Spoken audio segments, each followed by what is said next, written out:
आज अपने भागीरथी प्रयास से इस मानव सत्संग को आयोजित करने वाले आयोजक अपने से संचालन करने वाले परम आदरणीय उद्घोषक महोदय जी इस मंच पर मंचासीन मानस महाव्योम के आलोक वीर श्री विवेकी निर्णय आइए आप सभी के पावन श्री चरण कमलों में हमारी मंडली श्री आराधना बालिका मानस परिवार कुटुंब हमारा बालो सादर नमन करती है, प्रणाम अर्पित करती है, प्रणाम अर्पित करती है। आइए सभी समाज आज हम इस दिन प्रयागराज रुके सत्संग के दरिया पे बैठे हैं जहाँ ज्ञान की सरस्वती कर्म की गंगा और भक्ति की गंगा प्रवाहित होती है। तो चलिए ऐसे देवराज प्रयागराज रुके सत्संग के दरिया में चल चल के गोता लगाने का प्रयास करें और अपने जीवन को ज्ञान भक्ति और कर्म से जोड़े। आइए मेरी कथा प्रसाद के रूप में मिला श्री रामचरित मानस का सशतम सोपान का गान दोहा क्रमांक 15 का जहाँ पर वो सविशुद्ध से राजी महाराज ने लिखा अहंकार से बुद्धि अच मन से चित्त महान मनुज वास सचराचर रूप राम भगवान। आइए ये मंदोदरी और रावण के बीच का संवाद है। आज एक पत्नी पति को समझा रही है और मंदोदरी भगवान राम अर्थात उस ब्रह्मांड स्वरूप का दर्शन रावण को करवा रही है। लेकिन कहते हैं ना, जहाँ अहंकार हो वहाँ किसी की चलती नहीं है।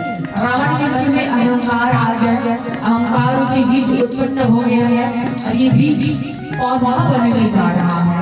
और याद रखना संत समाज, जब एक जहर फैलने लगे ना, तो यदि उसका उपचार जल्द से जल्द ना किया जाए तो वो जहर पूरे शरीर में फैल जाता है।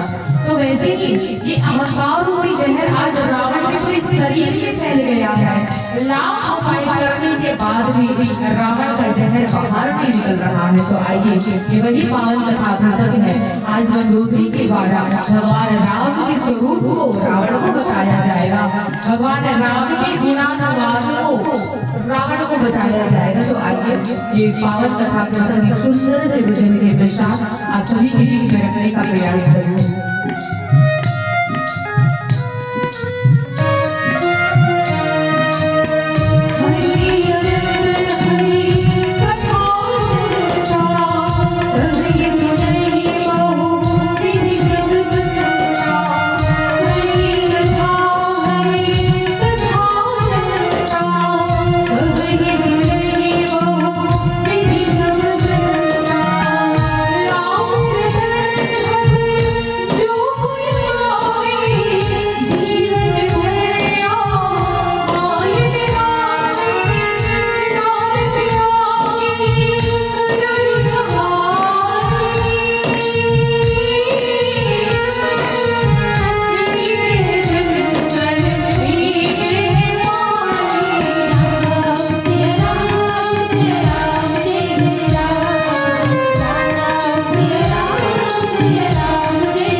केशौरी सरस्वती चित्तम मंत्र मंत्र नारी सच मुनि है सी सर्वाणि सारी प्रतीत कराम भक्तम नीलम दिशाम कोवलम सीति समारोपित भव पाणो महाशाय चारुचाप नमामि रामं ब्रह्मं सनातनं अतुलित भावों के विषयानि धनजय विषम यारी नामानिलम सकल गुण धन मादराधीश ऋग्वेद भक्तम मादिशो धर्मामि ऋग्वेद भक्तम मादिशो धर्मामि लखन से रामचंद्र संकर वायो परम पिता परमात्मा भगवान श्री रामचंद्र जी के इस अनुकंपा से ऐसी कृपा से आज हम सभी यहाँ पर बैठे हैं भगवान की कथा सुनने भगवान श्री रामचंद्र जी की पावन कथा को सुनने। आइए समझिए वो श्री रामचरितमानस है जिसमें 4 वेद 6 7 18 पुराण 9 व्याकरण 108 उपनिषदों का समावेश है। ये वो श्री रामचरितमानस है। गोस्वामी श्री तुलसीदास जी महाराज ने रामचरितमानस लिखने का अभिप्राय क्या था? तो बोले स्वात्मा सुखाय तुलसी रघुनाथ का स्वयं के सुख के लिए स्वयं की शांति के लिए गोस्वामी श्री तुलसीदास जी महाराज ने श्री रामचरितमानस की रचना कर दी। लेकिन अब बारी हमारी है कि अब हम श्री रामचरितमानस को सुनकर के हम क्या करें। अब बारी हमारी है तो भगवान की कथा को केवल सुनना नहीं है समाज इसे मानस करना। मानस यानी मन बुद्धि चित्त मंथन करना चिंतन करना। भगवान राम के चरित्रों की गाथाओं को अपने मन में बैठा करके अपने दैनिक जीवन में लाना अपने आदर्श में लाना अपने व्यवहार में लाना ही श्री रामचरितमानस कहलाता है। और ऐसे श्री रामचरितमानस की आज हम सभी यहाँ पर कथा सुनने बैठे हैं। तो चलिए कथा प्रसंग पर विचार विमर्श करें। रामचरितमानस का सष्टम सोपान लंका कांड दोहा क्रमांक 15 जहाँ 15 का क यहाँ पर गोस्वामी श्री तुलसीदास जी महाराज ने लिखा अहंकार से मोहिया मनस से चिते मनुज पास सच जाच रूप राम भगवान मनुज पास सच जाच रूप राम भगवान। गोस्वामी बाबा जी ने इसका अर्थ लिखा शिव जी का अहंकार है ब्रह्मा बुद्धि है चंद्रमा मन है और महान विष्णु ही चित्त है। उन्हीं चराचर रूप भगवान श्री रामचंद्र जी ने मनुष्य रूप में इस संसार में निवास कर रहे हैं संसार में अवतार लिए हैं। तो चलिए ये कौन कह रहा है? महारानी मंदोदरी कह रही है रावण से। वैसे तो रावण को 14 लोगों ने 17 प्रकार से समझाने का प्रयास किया लेकिन कहते हैं ना विनाश काले विपरीत बुद्धि विनाश के समय बुद्धि काम नहीं करती। रावण का विनाश का समय आ गया है। इससे पहले दोहा क्रमांक 13 पड़ता है। ये तो 15 से पहले 14 से पहले 13 तो 13वां दोहे में भगवान रामचंद्र जी के द्वारा क्या होता है कि महारानी मंदोदरी ने जो अपने कान में जो झुमका पहना होता है उसे भगवान राम एक बाण मारते हैं और उसका जो झुमका है उस बाण से भेदते हुए रावण के मुकुट को गिराता। पता नहीं चलता कि हो क्या हो रहा है। तब मंदोदरी के मन में अपशगुन सा उठता है। तो आइए अयोध्या के सम्राट महाराज दशरथ कौशल्या के पुत्र बनकर के भगवान इस संसार में अवतार लेकर के आते हैं। आप सभी को पता है कि महारानी कहीं 2 वरदान मांगती है। पहला वरदान महाराज दशरथ जी से कि ये युवराज पद भरत को दे दिया जाए और दूसरे वरदान करूंगी कि राम को तपस्वी का विश्वनाथ करके वन में भेजा जाए। भगवान राम लक्ष्मण सीता कहाँ आए? बोले वन में आए। पंचवटी में सीता का हरण रावण करता है।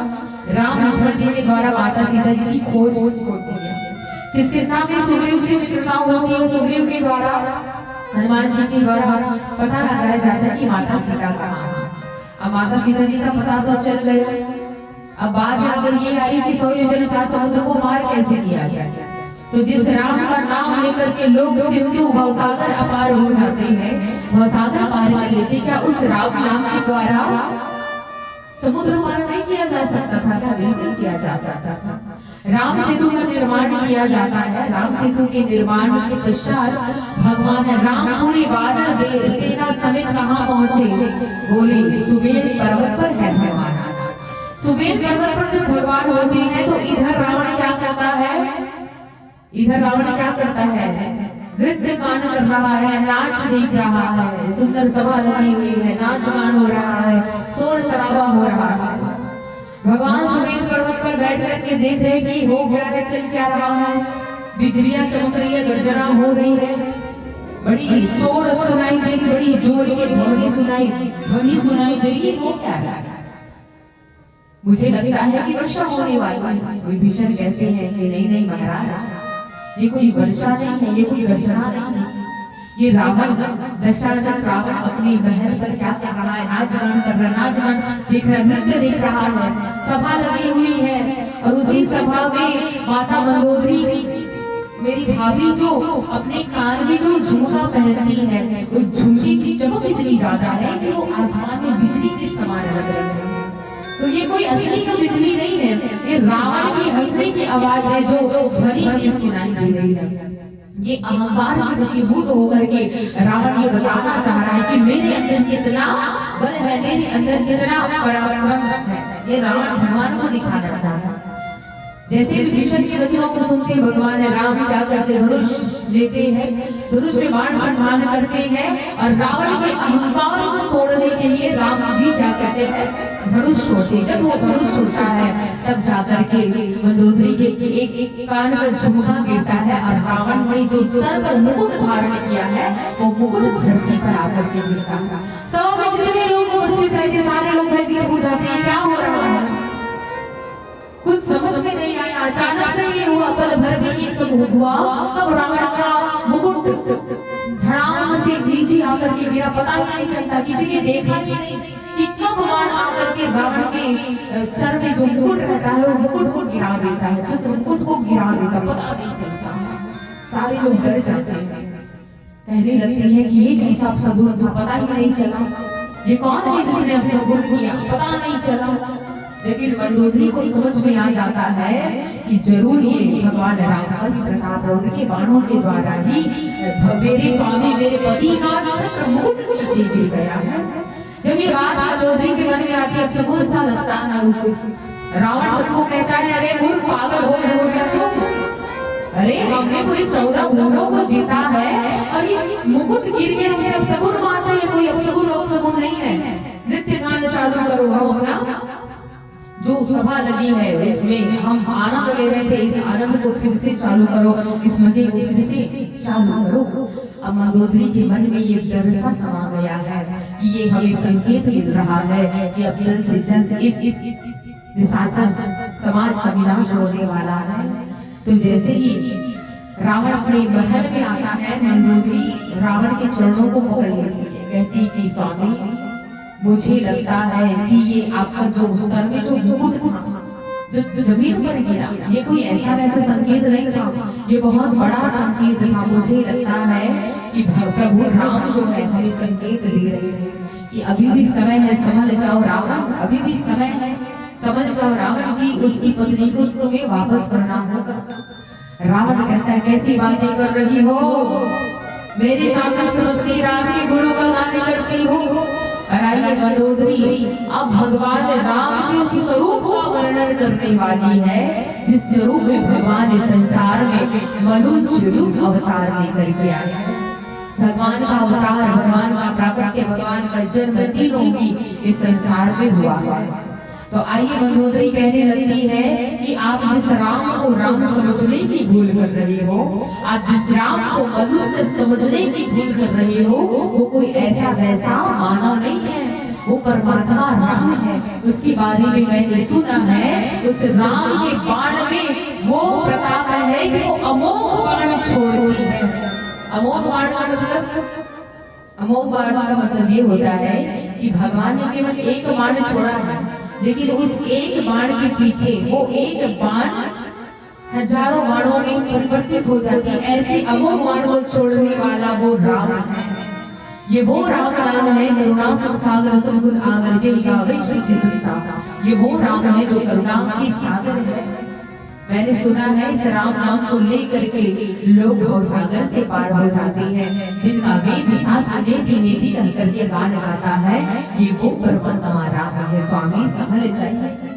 और आइए आगे मंदोदरी भगवान राम के उस शरीर का वर्णन कर रही है, उस चतुर्भुज भगवान का वर्णन कर रही है, उस अखिल कोटि ब्रह्मांड के नायक के स्वरूप का वर्णन रावण को दर्शन करवा रही है। आइए इस सुंदर से भजन के पश्चात हम जानने का प्रयास करें। श्याम रामचंद्र की श्याम रामचंद्र की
सच दरबार की श्याम रामचंद्र की।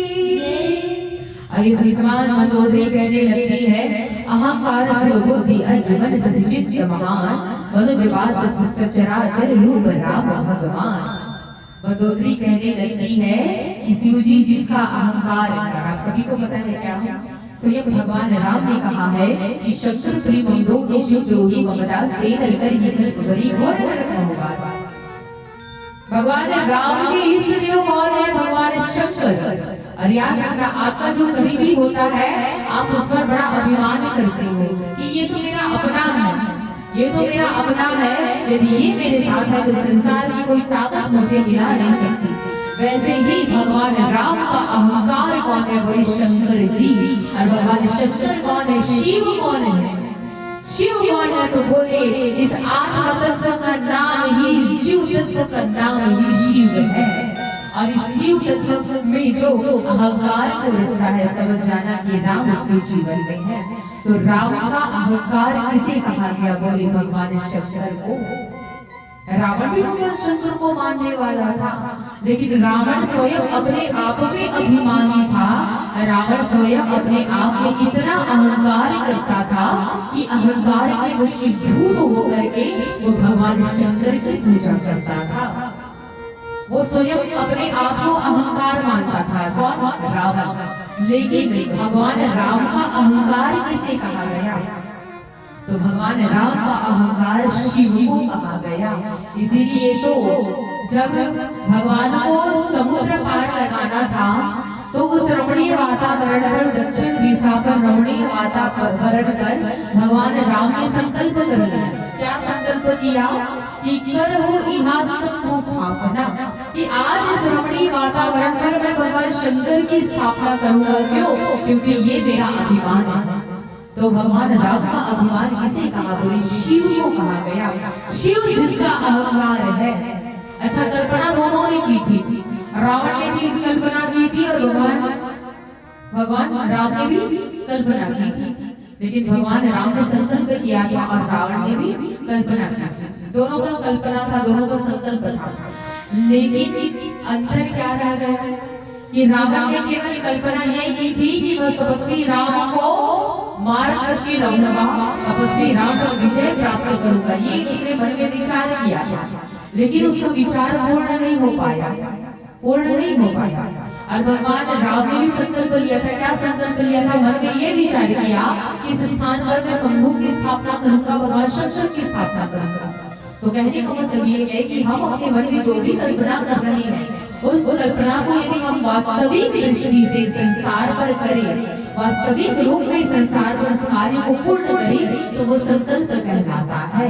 इसलिए आज मंदोदरी कह रही है कि हे स्वामी, आप केवल कल्पना कर रहे हो, कल्पना जगत में जी रहे हो कि आप राम को मार डालोगे, लेकिन जिसे आप कल्पना कर रहे हो राम ने उसे संकल्प बना लिया है और उस संकल्प को पूरा करके ही आज राम जो है लंका पर चढ़ाई करके सुमेर पर्वत पर विराजमान है। असली जीव जिसकी जीवहा है, दिक्पाल जिसकी भुजाएं हैं, जिसका सीना सिंह के समान चौड़ा है, जिसके नयन कमल के समान है, जिसका होठ धनुष के समान है, जिसका स्वरूप ऐसा है बोले नीला मुझश्यामल कोमलांगम हेम शैलाभ, ऐसा नीला रंग धारण करने वाला वो राम है। जिसकी बाहु विशाला है, ऐसी भुजाएं हैं कि जिसकी भुजाओं में स्वयं दिक्पाल बसते हैं। गोस्वामी बाबा जी ने लिखा कि अधर लोग जिस दर्शन कराला माया हास बाहु दिक्पाला, जिसका लोभ यानी लालच जिसका होठ है, जिसे आप अहंकार कह रहे हो, वही अहंकार राम का शिव है। और शिव जिसके हृदय में बसती है वही ऐसा राम है। और ब्रह्मा जिसकी बुद्धि है, कहते हैं कि ब्रह्मा जी किसी की भी बुद्धि फेर सकते हैं, क्योंकि ब्रह्मा जी की पत्नी कौन है? माता सरस्वती जी। और ये ब्रह्मा ऐसे है जिसकी बुद्धि कोई भी फेर सकता है। ऐसे ब्रह्मा को अपने बुद्धि में बसाने वाला वो राम है। और कहा कि चंद्रमा मन है, मन बड़ा चंचल होता है, लेकिन भगवान का मन किसे कहा गया? बोले चंद्रमा को। और चंद्रमा क्या है? वही चंद्रमा शीतलता प्रदान करती है, ठंडकता प्रदान करती है। राम का मतलब ही क्या है? जिस राम की यहाँ चर्चा हो रही है, जिस राम के नाम का गुणानुवाद हो रहा है, ये राम कौन है? तो बोले राम का मतलब होता है र से ऋग्वेद, आ से अर्थववेद, म से मध्वता प्रधान सामवेद और म में या व्यंजन जो निकल रहा है उसका अर्थ होता है यजुर्वेद। तो ये चारों वेद का समावेश ही राम है। इसलिए कहते हैं कि गावहि वेद पुराण जो शास्त्र सब ग्रंथन को रस, जिनका ये 6 शास्त्र 18 पुराण 9 व्याकरण 108 उपनिषद 4 वेद वेदी वेदी कर करके गान गाता है, वही कौन है? राम है। तो ऐसे राम का अहंकार ही शिव है, ऐसे राम का मन ही चंद्रमा है, ऐसे राम की बुद्धि ही ब्रह्मा जी है। पूरे ब्रह्मांड को ब्रह्मांड निकाया निर्मित माया रोग रोग प्रतिवेद, ऐसे जिसके रोग रोग में एक ब्रह्मांड बसता है, ऐसे करोड़ों ब्रह्मांड को धारण करने वाला ये राम है, जिससे आप पैर कर रहे हो। अहंकार की बात बताई, अहंकार यानी अभिमान। 3 अहंकार हुए, 3 अहंकार हुए, राजसी अहंकार, तामसी अहंकार और सात्विक अहंकार। और ये तीनों ही अहंकार 3 अलग अलग लोगों को हुआ है। सात्विक अहंकार हुआ है परशुराम को, राजसी अहंकार हुआ है बाली को, और ये तामसी अहंकार हुआ है रावण को। और ये तीनों का अहंकार जब टूटा ना, तो इनको भगवान की शरणागति करनी पड़ी।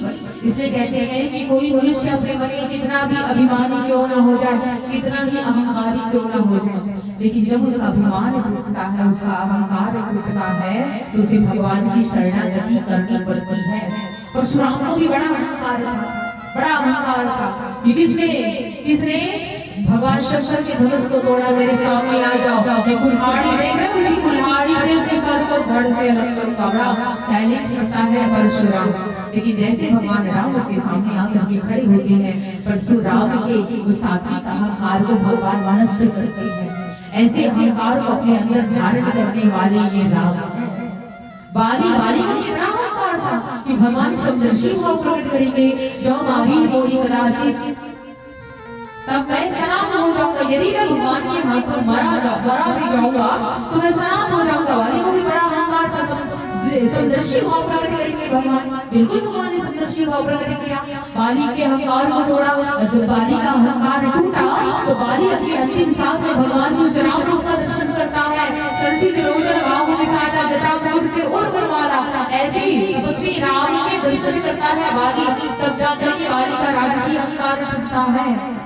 और अभी रावण को भी अहंकार है, बोले तामसी अहंकार है, तामसी प्रवृत्ति का है रावण। और राक्षसी देह निशाचर देह कैसा होता, बोले तामसी प्रवृत्ति का होता है। तो ये तामसी प्रवृत्ति का है ये रावण। तो रावण को तामसी अहंकार हुआ, लेकिन अभी रावण का अहंकार टूटा नहीं है। अभी तो केवल मंदोदरी भगवान राम के दिव्य स्वरूप का दर्शन करा रही है कि 18 प्रकार की असंख्य वनस्पतियां, जिसकी रोमावली है, जिसके रोम रोम में वनस्पति बसती है, जिसके रोम रोम में ब्रह्मांड बसते हैं, ऐसे करोड़ों ब्रह्मांड को धारण करने वाले प्रभु इस संसार में मनुष्य रूप अवतार लेकर के आए हैं, अपने पति को समझा रही है। अरे याद रखना, एक तो है बाली, दूसरा है रावण। दोनों की पत्नी ने समझाया। तारा ने बाली को बहुत प्रकार से समझाया कि हे स्वामी सुनो, मैंने सुना है कि कौशल नरेश दशरथ नंदन 2 भाई आए हैं। एक भाई का नाम राम है, दूसरे भाई का नाम लक्ष्मण है। मैंने सुना है कि इस राम ने सुबाहु ताड़का मारीच जैसे लोगों का वध किया है। आप उस राम से बैर मत करिए। सुग्रीव अकेला नहीं है, सुग्रीव के साथ राम है। उस राम की चर्चा मैंने सुनी है कि वो राम है जिस राम ने बहुत सारे लोगों को उद्धार किया। ये वो राम है, बैर मत करिए। लेकिन बाली ने भी अपनी पत्नी तारा की बात नहीं मानी, तारा को फटकार दिया। जैसे रावण अभी फटकारने वाला है मंदोदरी को, वैसे ही बाली ने अपनी पत्नी तारा को फटकारा कि मेरे सामने तो श्री राम का गुण बदला, वो समदर्शी है, स्नान कर देंगे यदि मैं मारा नहीं जाऊंगा। और दूसरी पंक्ति में वही बाली अभिमानी बन करके निकल गया। तो ऐसा अभिमान बनकर के जब गदा लेकर के निकला ना, तो भगवान को उसके अभिमान को तोड़ने के लिए फिर से बाण निकालना पड़ा। एक बाण से ही वाली का वध कर दिया और वाली के अहंकार को तोड़ा। और आज ऐसा ही कुछ दृश्य किसके साथ हो रहा है, तो बोले रावण के साथ हो रहा है। रावण को भी बड़ा अहंकार हो गया है, ऐसा अहंकार हो रहा है कि रावण की पत्नी मंदोदरी से समझा रही कि प्रभु सुनिए, जिसकी श्वास श्वास में शिव बसता है, जिसकी सांस श्वास में इन सांस श्वास में जिसकी शिव बसता है वही शिव राम का अहंकार है। तो याद रखना, ये केवल राम जी की श्वास में शिव नहीं है, हम भी जो श्वास ले रहे हैं इसी श्वास का नाम, ये श्वास जो हमारे आत्म तत्व से जोड़ती है, इसी आत्म तत्व का नाम, इसी जीव तत्व का नाम शिव है। तो बिल्कुल इस शिव को अपने जीवन में धारण करना है, और जिसके जीवन में शिव बसते हैं उसके हृदय में राम बसते हैं, जिसके हृदय में राम बसते हैं उसके हृदय में शिव बसते हैं। तो मंदोदरी क्या कर रही है, अपने पति को समझा रही है कि जिस शिव की आप भक्ति करते हो, जिस शिव की आप कल्पना, जिस शिव की आप पूजा करते हो, जिस शिव को आप अपना दस समर्पण करते हो, उसी शिव वही शिव वही शंकर जो है राम का अहंकार है। समझने का प्रयास है, समझने का प्रयास, समझाने का प्रयास कर रही है मंदोदरी रावण को। अरे ये मंदोदरी कौन है, बोले पत्नी है। कैसे पत्नी, बोले धर्म पत्नी है। मंदोदरी कौन है, पत्नी है। और पत्नी का कार्य क्या होता है, पत्नी का कार्य ये होता है कि जो नारी अपने पति को पतन के मार्ग से जाने से रोके, हम उसे पत्नी कहते हैं। तो मंदोदरी क्या कर रही है, आज अपने पति को अपने ही पति को पतन के मार्ग से जाने से रोक रही है, भगवान से दुश्मनी मोड़ लेने के लिए मना कर रही, इसे कहते हैं पत्नी। तो ये केवल मंदोदरी के लिए नहीं है, आपके लिए भी है कि जब भी आपका पति गलत मार्ग पर जाए, गलत मार्ग का अनुसरण करे, तो बिल्कुल मंदोदरी तारा जैसी पत्नी होने का चरित्र आप अपने ऊपर भी अपनाएं। बिल्कुल आपका पति जब भी गलत कार्य करे, बिल्कुल मंदोदरी की भांति, तारा की भांति आप अपने पति को समझाएं। आज मंदोदरी क्या अपने पति को समझा रही है, भगवान राम के सुदीर्घ स्वरूप का वर्णन करवा रही है। वो दीन दयाला जग निवास प्रभु प्रगटे है संसार में। मंदोदरी बताती है कि जिस राम से आप बैर कर रही हो वो जगदाधार प्रभु है, अखिल कोटि ब्रह्मांड के नायक है। और ऐसे अखिल कोटि ब्रह्मांड के नायक इस संसार में मनुष्य रूप अवतार लेकर के आया है। तो कृपा करके आप पैर मत करवाइए। आगे क्या होता है, सुंदर सृजन के प्रसाद पहुंचाने का प्रयास करिए। श्याम रामचंद्र की जय।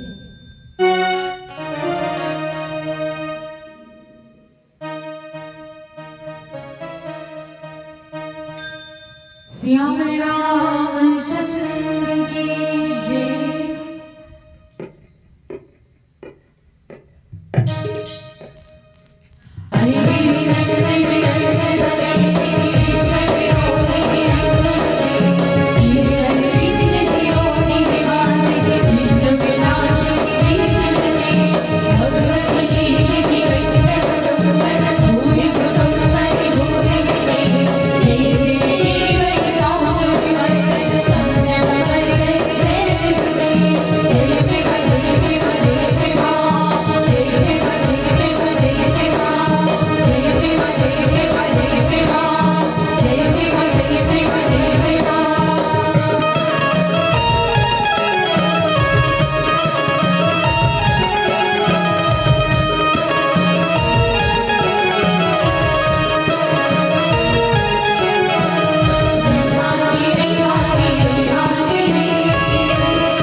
जिस राम को आप राम समझने की गलती कर रहे हो, इसके शरीर में, इसे कण कण में एक एक ब्रह्मांड बसता है और उस ब्रह्मांड की रचना को पता है मेरे स्वामी। उस ब्रह्मांड की रचना करने वाले स्वयं ब्रह्मा जी है और ब्रह्मा ही उनकी बुद्धि है। उनका जो मन है वो कैसा है बोले, उनका स्वयं चित्त जो है भगवान विष्णु का ही स्वरूप है।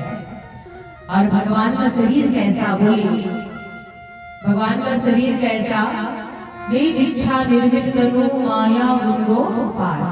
भगवान इस संसार में अपने इच्छा अनुसार अवतार लिया है। सतोगुण रजोगुण तमोगुण इन तीनों गुणों से परे है भगवान का शरीर। आप भगवान के शरीर की तुलना किसी और से नहीं कर सकते कि भगवान की आंखें इसकी जैसे दिखती है, भगवान इसके जैसा दिखता है, नहीं, क्योंकि भाई भगवान का शरीर ही कैसा था बोले, उनका चित्त ही ऐसा बना है कि सतोगुण रजोगुण तीनों गुणों से परे भगवान का शरीर है, भगवान का आकार है।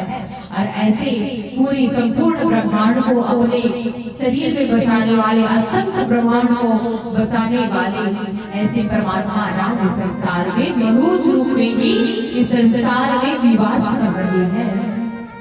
अच्छा, संसार की बात तो छोड़ो, भगवान कहाँ निवास कर रहे हैं? भगवान कहाँ निवास कर रहे हैं बोले, हमारे शरीर में निवास करते हैं भगवान। क्योंकि शरीर कैसा बना है बोले, क्षिति जन पावा गगन शरीरा पंचरचतिया अधम शरीरा। इन 5 तत्वों को पंचवटी कहा गया है। और आप सभी को पता है पंचवटी में कौन निवास कर रहे थे बोले, राम लक्ष्मण सीता। तो ये पंचवटी कहने का मतलब ये है कि ये क्षिति जन पावा गगन शरीरा, ये 5 तत्व में ही भगवान राम समाहित है। तो मंदोदरी का कहने का मतलब ये है कि प्रभु कि हे स्वामी, आप जिस राम को बैर कर रहे हो, ये राम तो स्वयं पंचतत्व है। सूर्य में भी वो राम समा है, चंद्रमा में भी वो राम है, क्योंकि राम का मतलब ही क्या है बोले, रकार आकार और अकार।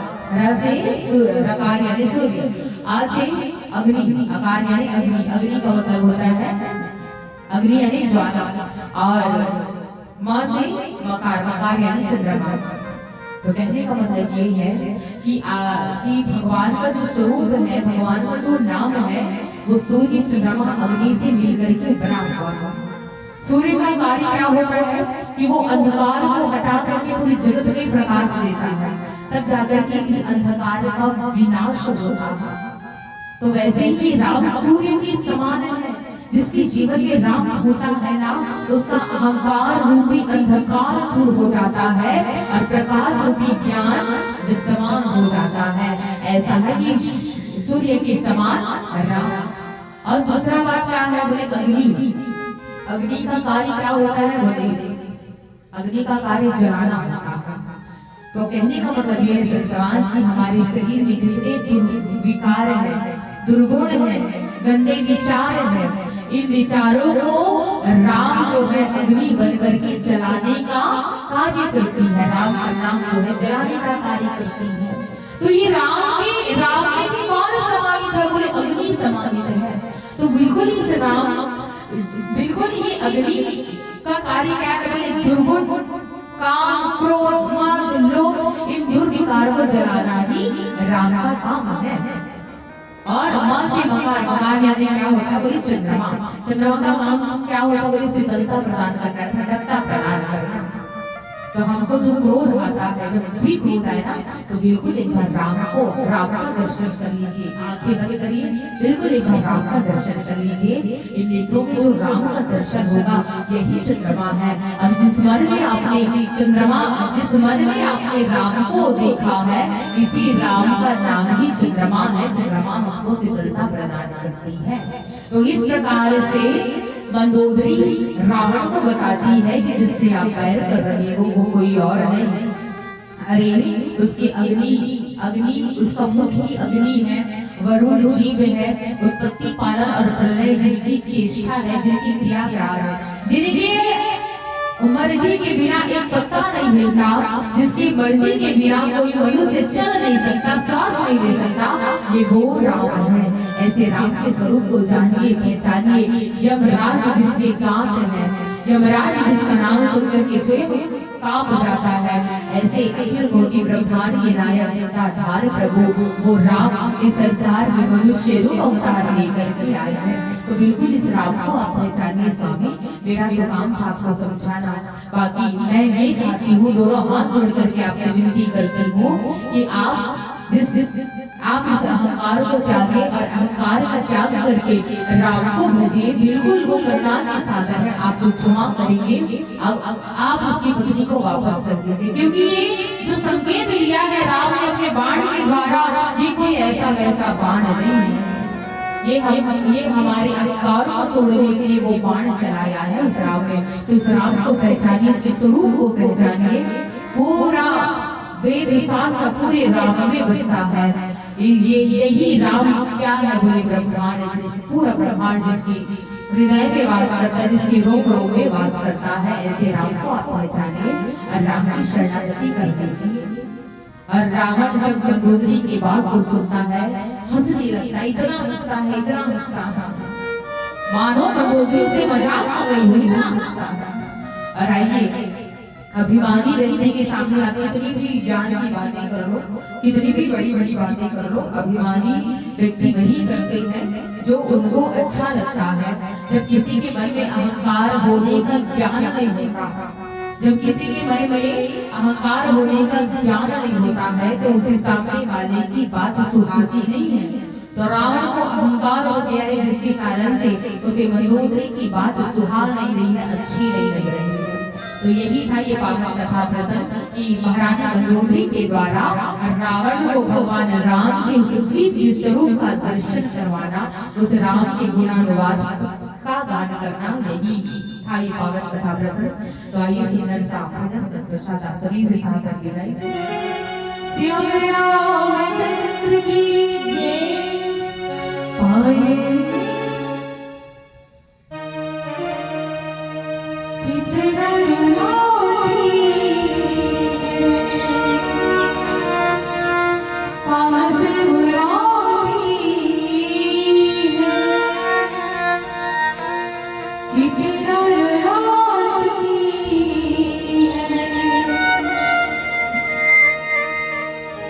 पास